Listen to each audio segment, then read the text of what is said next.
कोई भी कैंपेन, ये जो तमाम तरह के जिहाद आपके हमारे समाज में हैं, थूक जिहाद, लव जिहाद, लैंड जिहाद, ये सारे एक एस्केलेशन का पार्ट हैं। 2014-15 में बड़ी मासूमियत से ये बात बोली जाती थी और ये एस्केलेशन ऐसे ही होता है। 2014-15 में मुझे याद है बोला जाता था कि वंदे मातरम का नारा लगाने में आपको क्या एतराज है, और हिंदुस्तान में रहना होगा तो वंदे मातरम, भारत माता की जय कहना होगा। फिर एक पार्लियामेंटेरियन ने इसके जवाब में शायद ये कहा कि आप मेरे सर पर गोली बंदूक भी रख देंगे तो मैं ये नारा नहीं लगाऊंगा, जिसके ऊपर कुछ लोगों ने कहा कि मैं लगाता हूं भारत माता की जय, इसमें हर्ज क्या है। 2020 तक वो नारा गायब हो गया था समाज से और नया नारा आ गया था कि देश के गद्दारों को गोली मारो सालों को। आप इसमें एक ऑब्जेक्शन कह सकते हैं कि गद्दारों को गोली मारने में क्या एतराज है। 21-22 तक वो नारा बदल चुका था कि मुल्ले काटे जाएंगे, राम राम चिल्लाएंगे। तो मुसलमानों के अगेंस्ट, खासतौर पर जब आप किसी तरीके के अपराध को देखते हैं, उसके 10 जस्टिफिकेशन, 10 तरीके से उसको जस्टिफाई करने की मुहिम लगातार चलती रहती है। देखते हैं कि जब आपके प्रधानमंत्री अपनी चुनावी यात्रा के दौरान लगातार एक माइनॉरिटी को, मुसलमानों को टारगेट करते हैं और वो बोलते हैं कि ये ज़्यादा बच्चे पैदा करने वाले लोगों को आपकी आधी प्रॉपर्टी दे दी जाएगी, तो वो चीज़ फीड करती है एक लार्जर नैरेटिव में। और मुझे लगता है यही वो एक कदम है जहां पर जो लोग इस चीज़ के बारे में रिपोर्ट करते हैं या जो लोग इस चीज़ के बारे में बातचीत करते हैं, अभी हाल में ही उत्तर प्रदेश में आपने देखा कि कुछ लोगों ने ये इल्ज़ाम लगाना शुरू किया कि मुसलमान खाने में थूकते हैं, और उसके बाद एक कैंपेन चली और उस कैंपेन के बाद स्टेट गवर्नमेंट ने कहा कि सब लोगों को अपना नाम अपनी दुकानों पर लिखना है ताकि लोगों को पता चल सके कि खाना शुद्ध है या अशुद्ध है। सिर्फ नाम पढ़कर ये चीज़ पता चल जाएगी, और क्योंकि ये कैंपेन का हिस्सा था। उसी तरीके से लैंड जिहाद की भी जो पूरी कॉन्वर्सेशन है वो एक लंबे कैंपेन का, एक लीनियर कैंपेन का हिस्सा है, एक नैरेटिव का हिस्सा है। तो जब हम हेट स्पीच और हेट क्राइम की बात करते हैं तो मैं कुछ इसमें मैं चाहूँ तो आपको कुछ वाक़े बताऊं, और वो वाक़े शायद आपने सुने भी हों, और मुझे लगता है कि बजाय इसके मैं शायद आपको ये बताऊं कि मैंने पिछले कुछ सालों में, मैं जिस तरीके से देखता हूं, क्योंकि आज सुबह ही मेरे एक दोस्त का उत्तराखंड से मुझे मैसेज आया और काफ़ी चिंतित थे वो। सुबह 7, साढ़े 7 बजे हमारी बातचीत हुई और वो बताने लगे उत्तराखंड में पिछले कुछ वक्त में क्या घटनाएं हुई हैं, और वो इस बात से भी गुस्सा थे, थोड़ा उनमें रोष था कि आप जब घटनाएं हो जाती हैं या कोई इंसिडेंट हो जाता है उसके बाद आप लोगों की फिक्र जागती है, लेकिन उससे पहले ये फिक्र आपके अंदर नहीं होती है। और मैं ये भी साफ करना चाहता हूँ कि वो जो दोस्त हैं वो हिंदू हैं और उनके अंदर सुबह 7:30 बजे ये फिक्र है, तो ये देखकर मुझे किसी हद तक उम्मीद भी मिलती है और खुशी भी होती है। लेकिन जब हम नफरत के भाषणों की और जब हम बात करते हैं हेट क्राइम्स की, तो इस तरीके की सॉलिडारिटी आप इसको मान सकते हैं कि ये बड़े तौर पर एक अपवाद है, और इसे कहने में भी हमें शायद शर्म नहीं होना चाहिए। मुझे लगता है कि, और ये मैं शायद मैं गलत हूँ, लेकिन मुझे लगता है कि हर तरह की नफरत या हेट स्पीच का जन्म होता है प्रेजुडिस से, यानी पूर्वाग्रह से। और जिस समाज में हम रहते हैं उसके सोशल फैब्रिक का एक बड़ा पार्ट है पूर्वाग्रह। नॉर्थ इंडियंस और साउथ इंडियंस के बीच में किसी तरह का पूर्वाग्रह आप देखते हैं, बिहारी लोगों के लिए पूर्वाग्रह हो सकता है, उसी तरीके से जाति के बेसिस पर पूर्वाग्रह हो सकता है, और धर्म के बेसिस पर, कम्युनल बेसिस पर भी पूर्वाग्रह हमारी सोसाइटी का एक बड़ा पार्ट है। लेकिन जब हम कम्युनल पूर्वाग्रह की बात करते हैं, प्रेजुडिस की बात करते हैं, तो इसमें आपको एक कंसर्टेड एफर्ट दिखाई देता है। मसलन जिस फ्रिक्शन को, जो फ्रिक्शन नेचुरल है, जो फ्रिक्शन हर समाज का एक हिस्सा है, उस फ्रिक्शन को प्रायोजित तरीके से, उस फ्रिक्शन को एक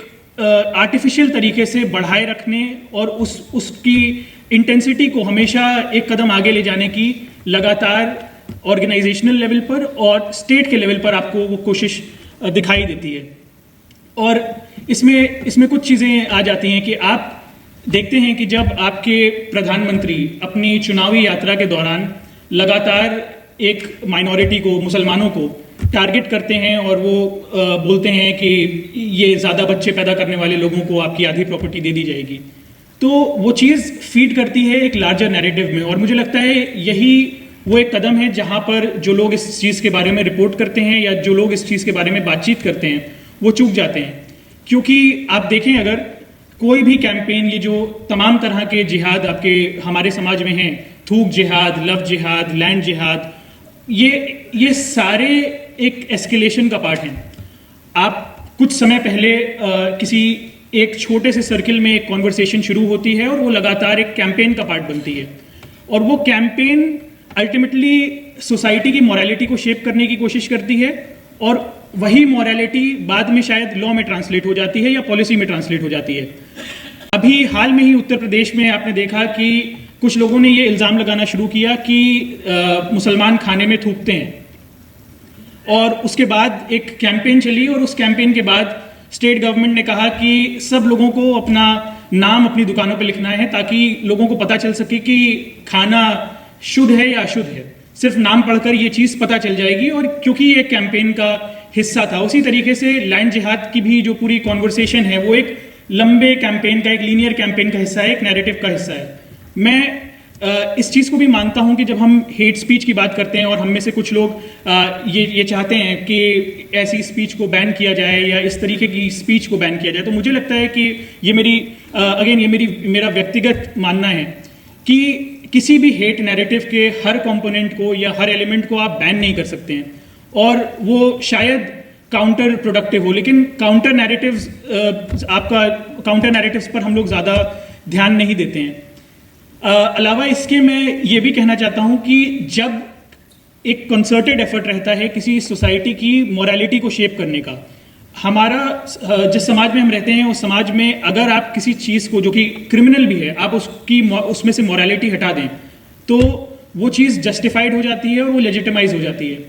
तो मुसलमानों के अगेंस्ट खासतौर पर जब आप किसी तरीके के अपराध को देखते हैं, उसके 10 जस्टिफिकेशन, 10 तरीके से उसको जस्टिफाई करने की मुहिम लगातार चलती रहती है।